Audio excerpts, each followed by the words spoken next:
Hello प्यारे बच्चों, कैसे हो आप सब? मुझे पता है आप सब बहुत अच्छे होंगे। अच्छा बच्चों, एक बार फिर आपको पता है मैं आ गई हूँ आप सब के लिए और आप सबको लिए चलने के लिए कविता और कहानी की दुनिया में।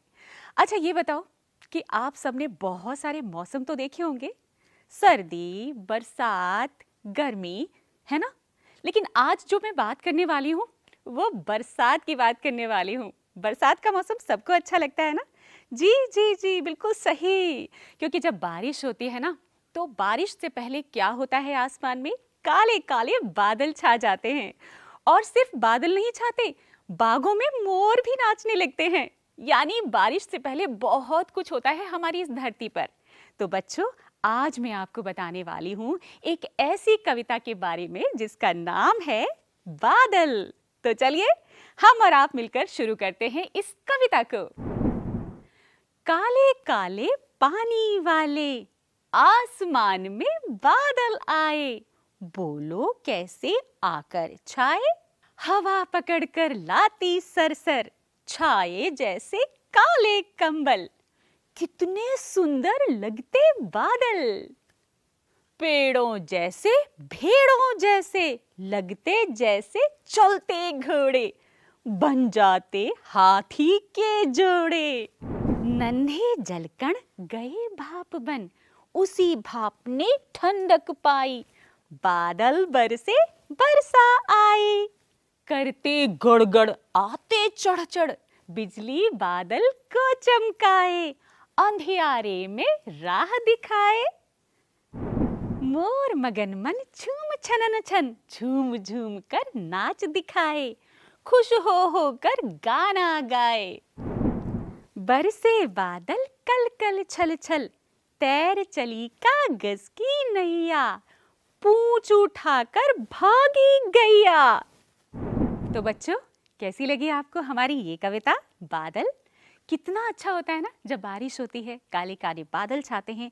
हम सब के लिए बारिश बहुत ज़रूरी है, खेतों के लिए भी, हर तरफ हरियाली, हमारी फसलों के लिए भी ये बारिश बहुत ज़रूरी होती है ना? तो क्यों ना बच्चों, आज की जो कविता सुनाई है उससे जुड़ी हुई कुछ रोचक बातें कर लें बातचीत के लिए। बच्चों, ये पता है आपको कि बारिश आने से पहले कैसा मौसम होता है? अच्छा ये बताइए कि बारिश कैसे होती है? आपको बारिश के मौसम की सबसे अच्छी बात क्या लगती है? सोचिए सोचिए। क्या बारिश से कभी कोई परेशानी भी होती है? हैं बच्चों, बताओ। कविता के आधार पर उत्तर लिखिए। बादल कैसे बरसते हैं? मोर कैसे नाचते हैं? और हवा कैसे चलती है? चलो बच्चों, अब हम आगे बढ़ते हैं। चित्रकारी और लेखन। जब आसमान में बादल हो, आसमान को ध्यान से देखिए।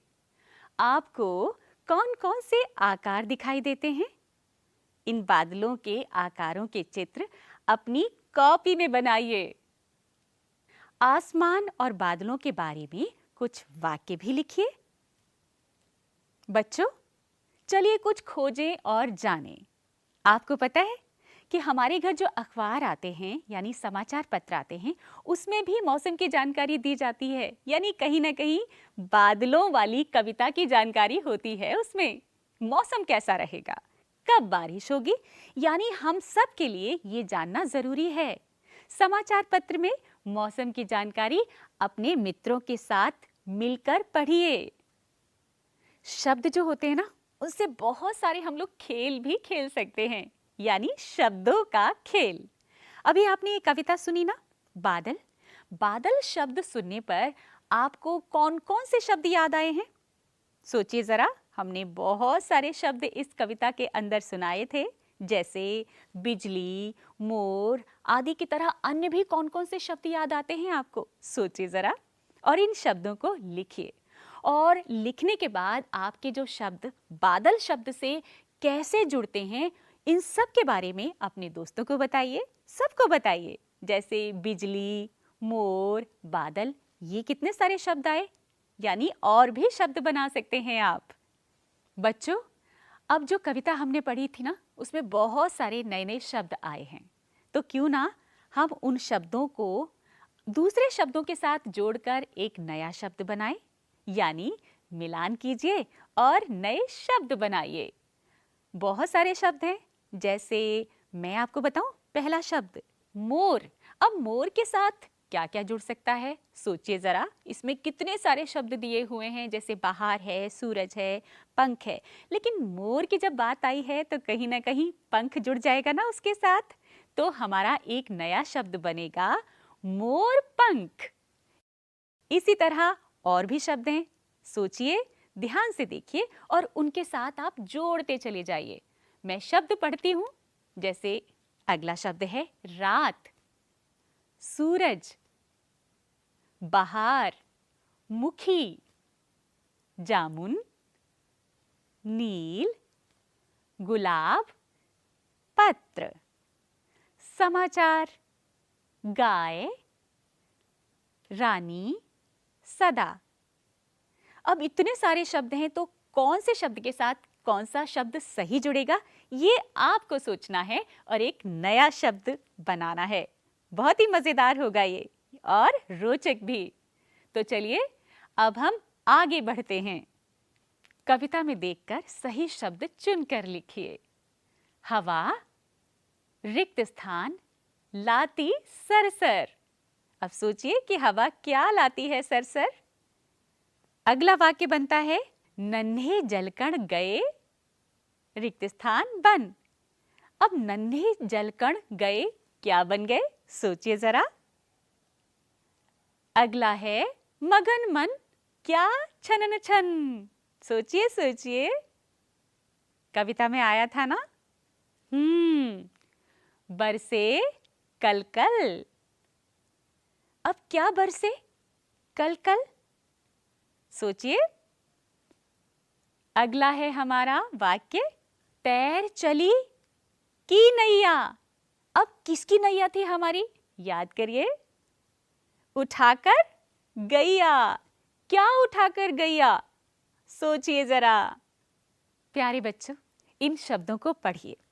बच्चों और वस्तुओं के नामों को अलग अलग लिखिए। मैं शब्द बता रही हूं कौन कौन से हैं, मेरे साथ पढ़िए आप भी।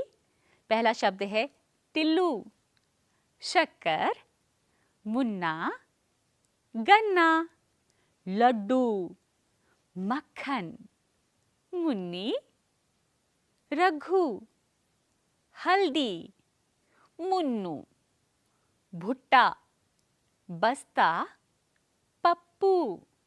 अब इन शब्दों में से बच्चों के नाम और वस्तुओं के नाम आप अलग अलग लाइंस में लिखिए इनको। बच्चों, नीचे दिए गए चित्रों का मिलान सही शब्द से कीजिए।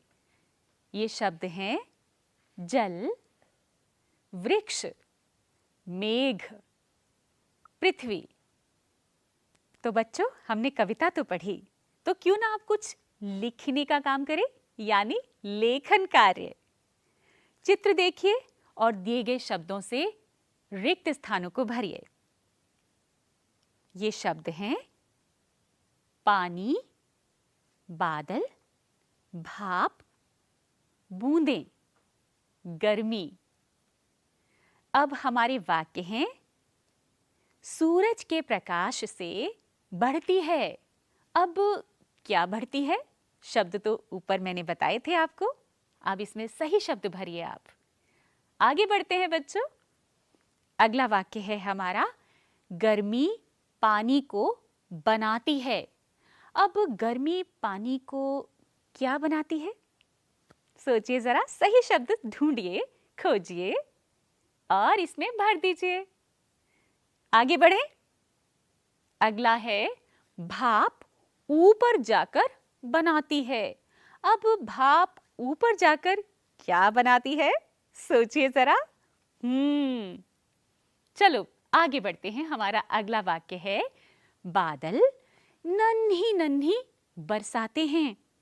अब बादल से नन्ही नन्ही क्या बरसती होंगी, सोचिए जरा। शब्द तो मैंने बताए थे, सही शब्द भरना है आपको। और हमारा आखिरी वाक्य है नदी नालों में भर जाता है। अब नदी नालों में तो आपको पता है ना बच्चों क्या होता है? सही शब्द भरना, क्योंकि ये शब्द तो सबको आता है कि नदी और नालों में क्या हो सकता है। तो बच्चों, बादल जो कविता आज हमने पढ़ी उससे कितने सारे शब्द हम सबको सीखने को मिले और हमें पता भी चला कि बारिश जब होती है तो बादल कैसे काले काले आसमान में छाते हैं, क्या कुछ होता है हमारी धरती पर, हर तरफ हरियाली छा जाती है, फसलों को पानी मिलता है और ये सब बहुत ज़रूरी है। यानी हर मौसम की अपनी एक उपयोगिता होती है। तो बच्चों, इसी तरह की अच्छी अच्छी कविताएं आप पढ़ते रहिए, उन कविताओं को गीत के माध्यम से गुनगुनाते रहिए, याद करिए, अपने मम्मी पापा को सुनाइए, अपने दोस्तों को सुनाइए, अपनी क्लास में गा गा कर भी इस कविता को याद कर सकते हैं। अच्छी थी ना ये कविता? इसी तरह की एक और कविता या कहानी लेकर मैं आप सबकी दुनिया में फिर से आऊंगी। तब तक के लिए आप खुश रहिए, मुस्कुराते रहिए।